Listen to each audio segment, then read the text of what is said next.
And by the way, they're all over Europe. And, you know, I was recently there, and it's not recognizable what they've done to their beautiful fields and those beautiful, beautiful scenic areas. And they put those wind turbines all over the place, and they're chugging, chugging, chugging, not doing a damn thing except every time it goes around, it loses a fortune. It's horrible. They've lost their way.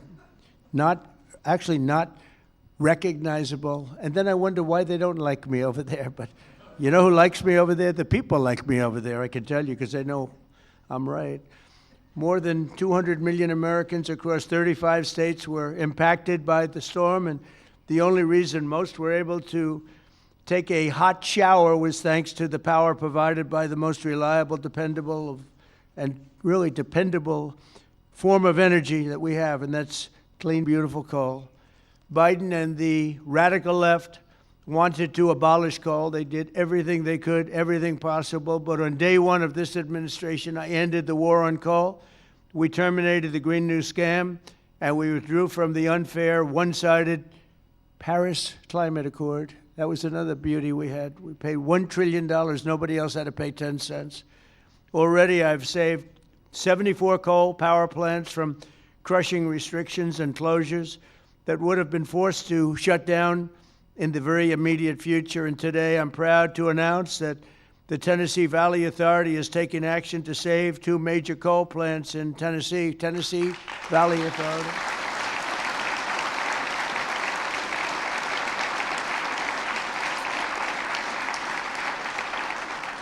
The plants are the Cumberland Fossil Plant and the Cumberland City. It's in Cumberland City. It's a big, beautiful thing that they just wanted to shut down. You know, the Tennessee Valley Authority has gone in a very stupid, very bad direction. The head of it, it's considered sort of semi-private. It's supposed to be semi-public, but it's semi-private. It's the highest paid government-type official in history. I think they pay them $10 million a year. They're paying them $10 million. I think the Speaker of the House wants to resign and head the Tennessee Valley Authority. And he could do a much better job, I can tell you that. Is that right, Doug? They pay him $10 million a year. Can you believe it? Well, Trump is on the scene now. We're going to make his life miserable. $10 million. I wonder what he got before he got that job. Probably making $150,000, right? And the Kingston fossil plant in Harriman, Tennessee, so they're going to remain open, and they're going to be vibrant. They're going to be improved, built up, and continue to do all the things that they do. These 2 plants were slated for termination, but we're going to save over 450 jobs by keeping them going and going strong. In addition, I'm directing the Department of Energy to issue funds to coal plants in West Virginia, Ohio, North Carolina, and Kentucky to keep them online and keep those plants open. Right, Jim?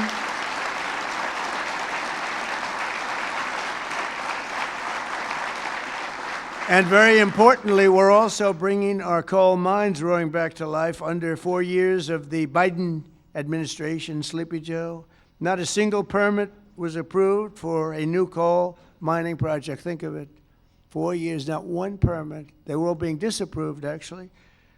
So not a single permit was approved. I didn't know that. But in 1 year of Trump, we've already approved over 70 permits for very big, very powerful mines that are going to be with us for many, many years to come. And we did that over the last 30 days. We did more than half of them because we have the system going now. It's a very reliable source, great source. If you look at some of the most prosperous places in the world, they run on coal. Since I took office, coal production is up by nearly 4 million tons a month after falling for decades. I mean, literally decades. Coal power generation is up by nearly 15% in my first year, and that number is going to be about 25 or 30% this coming year, at least. These pro-American energy policies are bringing energy prices way down. You see what's happening even with gasoline. I was in Iowa last week, and it was $1.85 a gallon. And many of them are $1.99 and $1.91 I saw. We have them under $2 a gallon now. A little while ago, just a year and a half ago, they were at $3.50, $4, $4.50. In California, $7 because of the crazy taxes. Coal is one of the lowest price energy sources, and it's probably considered by almost everybody to be the most reliable. It requires no subsidies because you make money with coal. More coal means lower cost and more money in the pocket of the American citizens and in the pocket, frankly, of the United States of America. That's not bad. Every once in a while, we have to take care of our country, right? With us today is Kayla Blackford, who drives a haul truck at Bear Run Mine in Duggar, Indiana. Great state. We love Indiana. I only like states that are one so big, you know. I want to pick no, I like them all. Where she has worked for 5 years, and she's joined by her wonderful husband, Eric, who also works at the mine, and their really incredible son, Isaac. And Kayla, if you could come forward, I'd like to just have you say a few words, please. Come on up. Where's Kayla? Kayla, oh, hi, Kayla.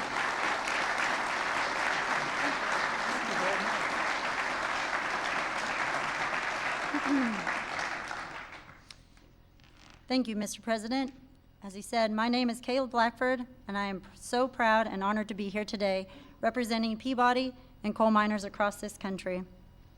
My husband and I both work at Bear Run Mine in southern Indiana. I drive a haul truck, and I train others on this large piece of equipment. A haul truck is used to move rock or coal and is capable of carrying loads of nearly 250 tons. The tires are 12 feet tall. When I stand next to one, I barely reach the middle of the tire. It's the best job I've ever had, and not just because of the cool mom points I get for driving big equipment. My job supports my family. It supports our community, and it keeps the lights on and electricity affordable, not just in Indiana, but across the country. As demand increases and our lives become increasingly electrified, America needs to generate more electricity, not less. For years, coal miners have felt the weight of policies that made our future uncertain. Over the past year, that weight has begun to lift. My son, Isaac, who's here today,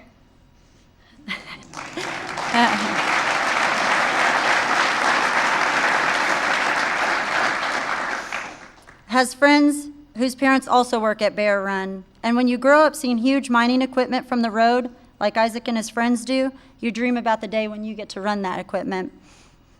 When a mine closes, families don't just lose their jobs. They're often forced to leave their communities, their schools, and their support systems behind. The common sense policies to keep coal plants running implemented by this administration mean that my husband and I can keep working, stay where we are, and continue raising our son in our community that we call home. And the impact is even greater than that because you, Mr. President, have single-handedly kept utility prices affordable, the lights on, and our jobs alive. We are real people under these hard hats. On behalf of America's coal miners, thank you, Mr. President, for recognizing the value of coal and the value of the people who power this industry every day. Thank you, Thank you so much. So nice to meet you. Thank you very much for all of the things. Sorry, I'll take that.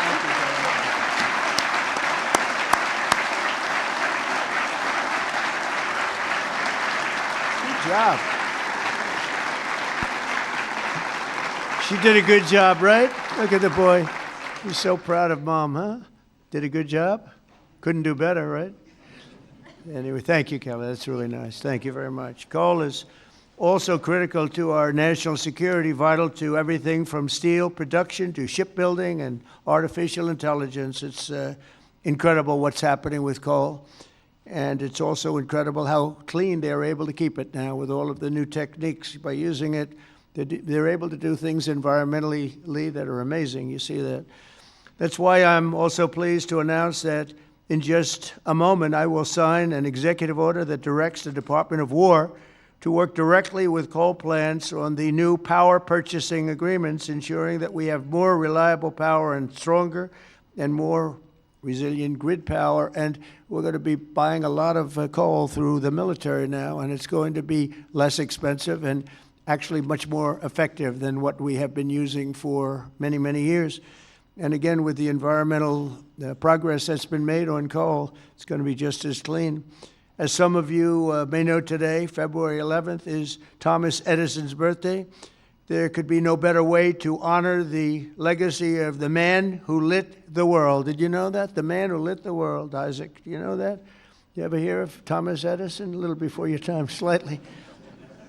But then to reaffirm our commitment to American energy independence and the American energy dominance. We're going to be dominant, and we are dominant right now. We have a new group of people that we're very close to, become very close to, and that's called Venezuela, where we're taking in this case, oil. We had 50 million barrels of oil that we have floating right now to Houston to be refined, and we're getting energy from all different sources, and so oil and gas is fantastic. So many of them are so good, but we're not going to use the bad ones. America is now the #1 energy producer in the world. We are by far #1. In fact, we're very soon going to be #1 by double what #2 is.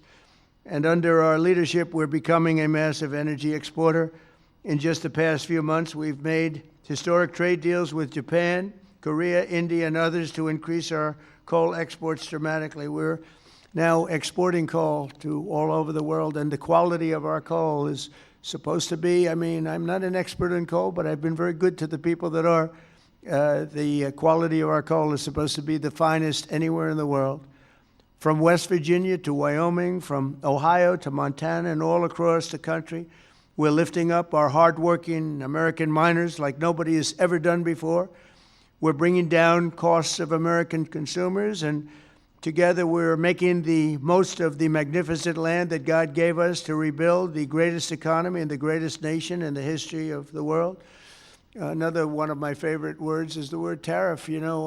Tariff is I know they want to hear that little story. I used to say it's my favorite word. They said, what about God? What about religion? What about family and your wife, your children? So now I make it my 5th favorite word. Oh, you have no idea. I suffered. I was suffering from the fake news media. They were going after me when I said it was my favorite word. So I make it #5, and I think I'm generally speaking okay. They'd like it to be a little bit later than that. But because of tariffs, you saw that it was just announced, our trade deficit has gone down. Now, if you go down 1 point, 2 points, you're like a genius. It's gone down 78%. 78%. Can you believe it? And we have to fight. Right, Speaker? And we have to fight. Just came out. Everyone's saying, that can't be right. 78% reduction in our trade deficit. And next year, we're going to be positive if we keep it all going. We're waiting for a very important decision from the Supreme Court. But I want to thank the speakers here because you have fought with me. You got it very early. Now almost everybody's getting it. But it's numbers that we've never seen. The other thing is breaking 7,000 on the S&P, and very importantly, 50,000 yesterday. 50,000 we broke on the Dow. And if you remember, when I won, they said if he could ever produce 50,000 by the end of his 4th term, by the end of his 4th year, it would be unbelievably successful. Well, we produced 50,000 in excess now, went up today, in excess of 50,000 at the end of my 1st year. So that's some difference. And that's because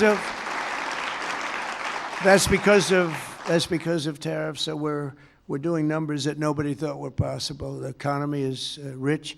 I tell the story that in Saudi Arabia, the king said, sir, a year and a half ago, we were all saying you were a dead country, and now you have the hottest country anywhere in the world. That's true. We're the hottest country anywhere in the world, and a lot of reasons. So once again, I'd like to thank you for the tremendous honor of being here, and especially these gentlemen in the front row and a couple of you in the second row. What happened to the guys in the second row? They couldn't make it to the front. What's wrong with them? They don't shovel it as well, right? But I want to thank you and invite the chairman of our National Coal Council, Peabody Energy CEO, which is a great company, by the way, Jim Grech, to come up and say a few words. Please, Jim. Thank you very much.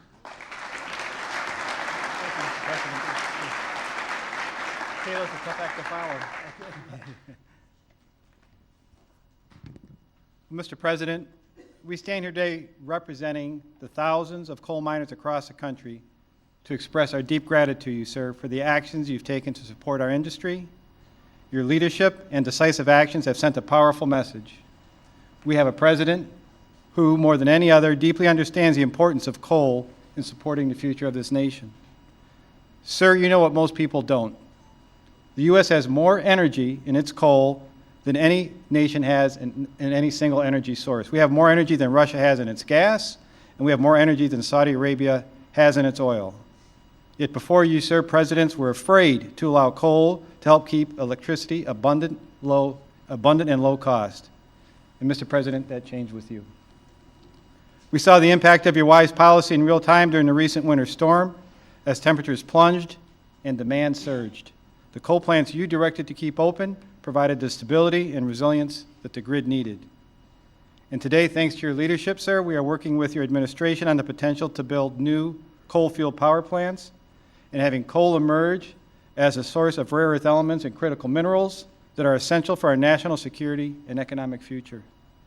Because of you, sir, the mining towns that once feared for their futures are seeing new investment, renewed optimism, and a sense of pride restored. Families feel more secure, local businesses are growing again, communities that had been written off are reinvigorated. For the thousands of workers across this industry, your support has meant more than policy, sir. It has meant dignity, stability, and the recognition that their work matters in making America great again. So, sir, Mr. President, on behalf of Michael Day, the chairman of the Washington Coal Club, and all the coal miners across our great country, I'd like to ask there's some executives and coal miners that are going to join us on stage, and we are going to present you an award, sir. Oh, that's great. Thank you very much. Thank you.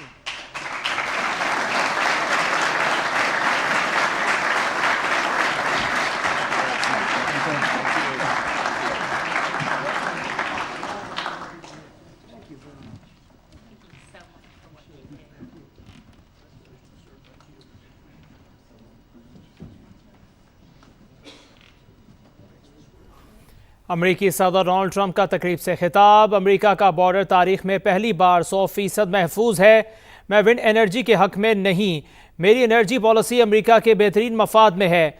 अमरीकी कोयला दुनिया भर में सबसे अच्छा है। Tariff मेरा पसंदीदा लफ्ज़ है। टैरिफ की वजह से हमारा तिजारती खसारा 78% कम हो गया। ऐसा कहना है अमरीकी सदर डोनाल्ड ट्रंप का। वो तकरीब से खिताब कर रहे थे।